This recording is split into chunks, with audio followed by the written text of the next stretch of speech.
By the beginning of 1941, the Sino-Japanese War had been going on so long and was so far away that it ranked more as a historic fact than a war. Compared to the survival of Britain, the Far East was stale and trifling. But something new had been added to the old China story. Japan was now joined to the Axis as the third partner in what they named the New Order. My boss, the editor of Collier's and one of the nicest men I ever knew, concluded that the Japanese, having already invaded Indochina, did not intend to sit upon their hands and would soon start destroying the East as their partners were destroying the West. He agreed that I should report on the Chinese army in action and defenses against future Japanese attack around the South China Sea. The Germans had done fearsomely well. Europe was lost and silenced, but like countless millions of others, I didn't believe at any time that Britain would be defeated, that America would stay neutral, and that Hitlerian Germany would conquer and rule and poison life on this planet. After long years, we were going to win, but it would be the end of the world. End of the world? I felt a driving sense of haste. Hurry, hurry, before it's too late, but don't remember what I meant. I was determined to see the Orient before I died, or the world ended, or whatever came next. The Orient. Pictures in my mind since childhood, not reality. Reality was in the other direction, across the Atlantic. All I had to do was get to China. On this super-horror journey, I wheedled an unwilling companion, hereinafter referred to as UC, into going where he had no wish to go. He had not spent his formative years mooning on streetcar travels and stuffing his imagination with Fu Manchu and Somerset Maugham.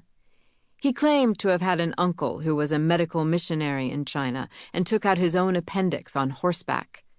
He was also forced to contribute dimes from his allowance to convert the heathen Chinese.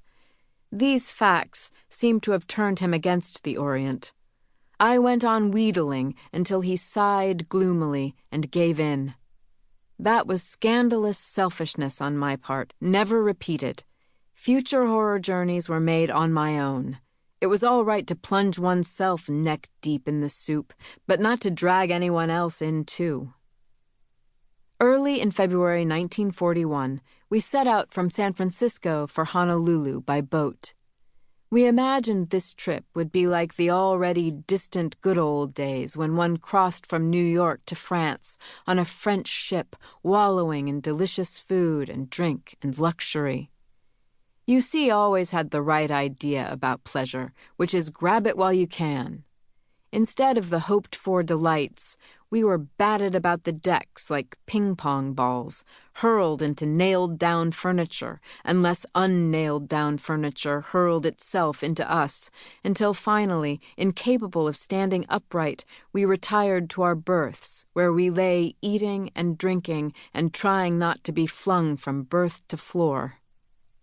Trays crashed off our laps, bottles spilled. The ship proceeded with the motion of a dolphin, lovely in a dolphin, and vile in a ship. UC muttered a lot. Why had nobody warned us? If he had known the Pacific was this kind of ocean, he would never have set foot on it. A man should stick with the waters he knew. As a matter of fact, he knew and respected many lakes and rivers, too. And look at it any way you want, Em. This is a bad sign. The sea voyage lasted roughly forever. Somewhere over those detestable gray waves, Honolulu would be a haven of sun, swimming, peace, and stationary land. Nobody warned us about the traditional aloha welcome either. I made a full airmail report to my mother.